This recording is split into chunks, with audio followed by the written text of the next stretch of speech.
While our side of the aisle certainly has its crazies, it is a statistical fact that most of the lunatics in American politics today are proud members of the far left. So when you see someone celebrating Charlie's murder, call them out. And hell, call their employer. We don't believe in political violence, but we do believe in civility. Yeah, so basically nothing that he said there was true. He knows that it's not true. He knows that the vast majority of political violence comes from the right. It's very well established. We've seen it in even our recent American political history with assassinations, with riots, with coup attempts. You know that he doesn't believe a damn word coming out of his mouth. But we do need to talk about what JD Vance is up to these days. For some reason, rather than doing his job as vice president, he decided to host Charlie Kirk's show yesterday. I don't understand why his pay wouldn't be docked. He didn't show up to work. But anyway, that's why he's there on tape. That's not why he has so much show makeup on. He has that every day. It just happened to line up with hosting a show. But he went on that show to not only express his desire for right-wing cancel culture to amp up a couple more pegs, but to bring on other members of the Trump administration to push for it as well. And so right there at the end of that clip, you saw him telling everyone watching it, you need to dox people for saying things that you don't like about the tragic killing of Charlie Kirk. You literally should dox them, get them to lose their jobs, okay? And the way that they pitch this is people celebrating the death of Charlie Kirk. And are there some people who posted things that imply that they're celebrating? Sure, the internet has millions of people. There were some people like that. But you should also understand that what they encapsulate under the rubric of celebrating is incredibly broad. People who post jokes, even in our country where I thought that comedy was legal once again, are celebrating.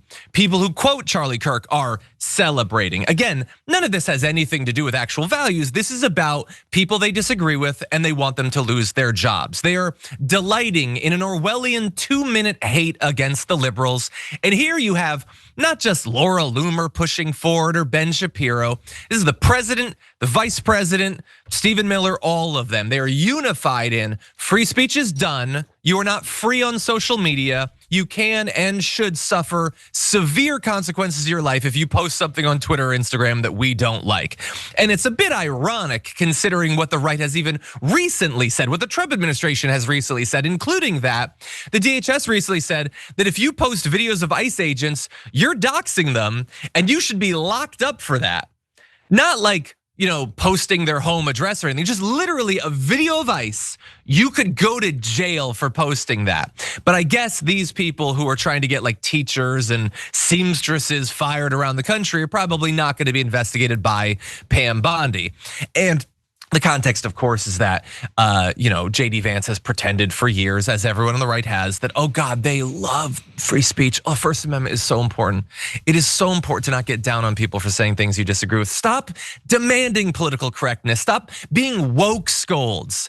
That's done. We're done with that. The anti-woke scolds are fully in charge. They want to ruin people's life and it's everywhere.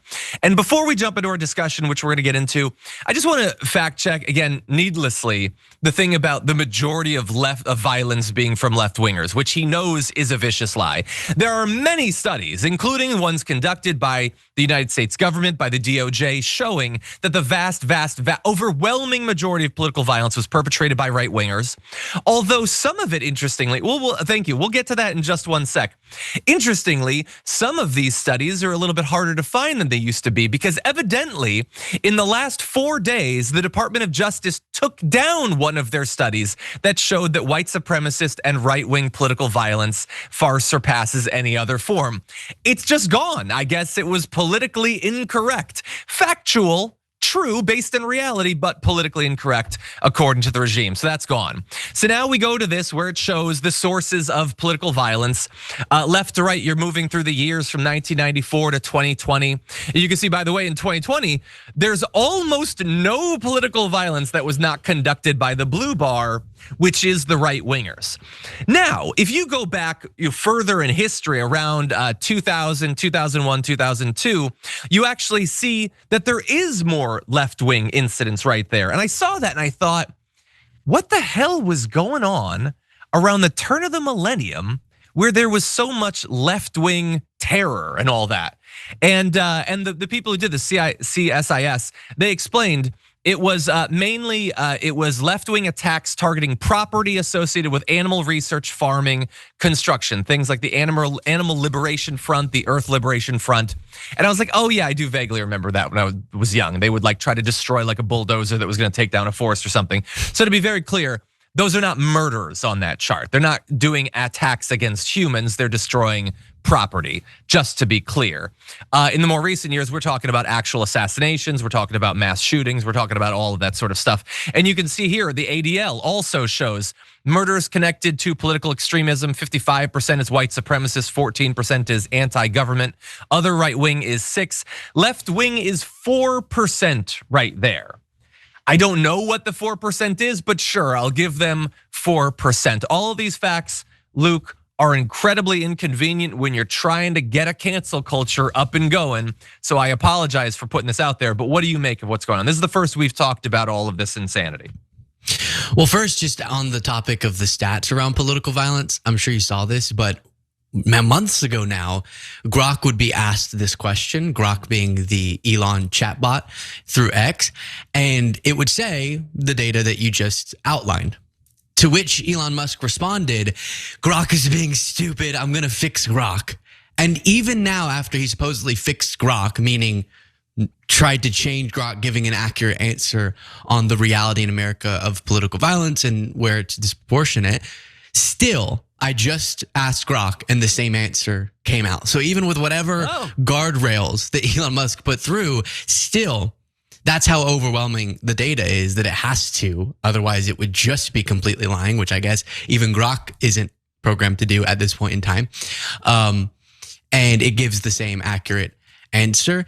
And so I just want to, lately I've been trying to appeal, I know this is naive, but to folks on the right a little bit in making sure that I explain where we're coming from, because I know their algorithm, as you said before, is showing them random people who admittedly are saying disgusting things and trying to convince them that that is the broader left's reaction to this.